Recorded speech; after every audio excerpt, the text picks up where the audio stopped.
Hello दोस्तों आप सभी को मेरा राधे राधे।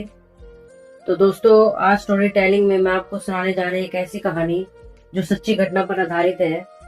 दोस्तों ये कहानी है बांके बिहारी जी की कि कैसे भक्त को दर्शन देने आए बिहारी जी। तो दोस्तों शुरू करते हैं आज की कहानी। दोस्तों ये कहानी एक छोटी सी लड़की की जिसका नाम है निहारिका, जिसकी उम्र है लगभग 11 वर्ष। एक बार निहारिका अपनी दादी और उनके ग्रुप के साथ बिहारी जी के दर्शन करने के लिए वृंदावन गई थी।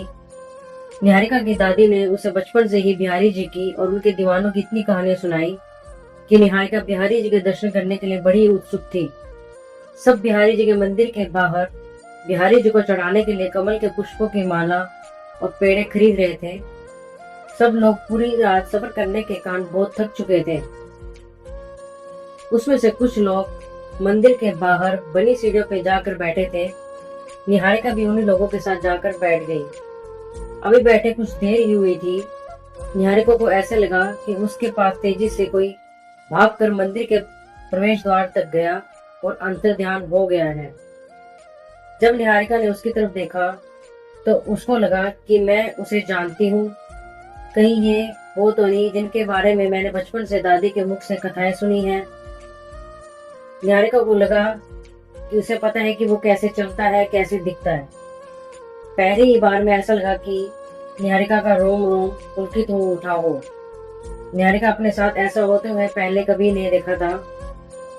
निहारिका उसी वक्त उठकर अपनी दादी के पास गई और उनसे बोली, दादी दादी, अभी मैंने बांके बिहारी जी को मंदिर के अंदर प्रवेश करते हुए देखा है।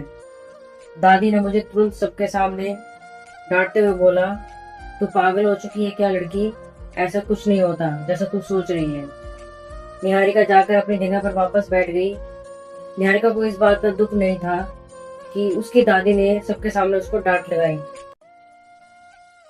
निहारिका को दुख तो इस बात का था कि जिनके मुंह से उसने बचपन से बांके बिहारी की कहानियां सुनी थी, वही उन्हें कह रही थी कि ऐसा कुछ नहीं होता। यदि ऐसा कुछ नहीं होता तो हम यहाँ करने क्या आए हैं। खैर, अब सब लोग मंदिर के अंदर बिहारी जी के दर्शन करने के लिए जा रहे थे, लेकिन निहारिका अभी भी वही सुगंध महसूस कर रही थी, परंतु उसे वह सुगंध केवल वहीं तक महसूस हो रही थी जहाँ पर बिहारी जी अंतर्ध्यान हुए थे। निहारिका बार बार मंदिर से बाहर निकल के उसी जगह पर जा रही थी जहाँ उसे सुगंध महसूस हो रही थी। निहारिका ने यह काम 3 बार किया। जब चौथी बार में बाहर जाने लगी तभी दादी ने निहारिका को फिर से डांट लगाई और बोली कि तू बार बार बाहर क्या करने जा रही है। यहाँ हमारे लिए तुम्हें ढूंढना मुश्किल हो जाएगा अगर तुम कहीं गुम हो गई, क्योंकि हमारे लिए ये एक नई जगह है। इस बार जब दादी ने निहारिका को डांटा तो निहारिका को अच्छा नहीं लगा, क्योंकि दादी ने निहारिका को आज से पहले कभी नहीं डांटा था और आज उन्होंने उसे 2 बार डांट लगाई। खैर, अब सब लोग बिहारी जी के दर्शन करने के लिए उनके दरवाजे खुलने का इंतजार कर रहे थे। अगले ही क्षण जैसे दरवाजे खुले तो निहारिका को देखकर बड़ा अचंभा हुआ कि वही सुगंध, वही वस्त्र और वही श्रृंगार। निहारिका दादी की सारी डांट को भूलकर वापस उनके पास गई और उनसे बोली, मैंने इन्हीं को तो बाहर देखा था। अब दादी ने हमारे साथ जो लोग आए थे उनमें से एक महिला के कान में जाकर कुछ बोला और निहारिका का हाथ पकड़कर उसी धर्मशाला पर ले गई जहाँ पर हम लोग ठहरे हुए थे। दादी ने आश्रम के कमरे में ले जाकर कमरा अंदर से बंद कर दिया। जैसे ही दादी दरवाजे की जंजीर लगाकर मेरी तरफ मुड़ी, उनके चेहरे की दशा ही बदली हुई थी। उन्होंने निहारिका को तुरंत अपने गले से लगा लिया और वो दोनों पता नहीं उसी तरह से कितनी देर तक खड़े रहे। निहारिका को अपनी दादी के व्यवहार से कुछ समझ नहीं आ रहा था।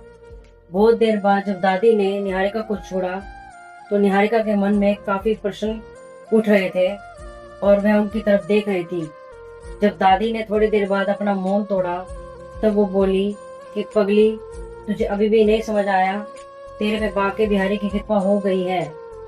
जो तूने अपनी 11 वर्ष की आयु में पा लिया है वो मुझे 70 वर्ष की आयु में भी नहीं मिला। अरे पगली, तूने तो हमारा पूरा कुल ही तार दिया है। इसके बाद जब हम वृंदावन में रहे तब तक हम अपने कमरे के बाहर नहीं निकले।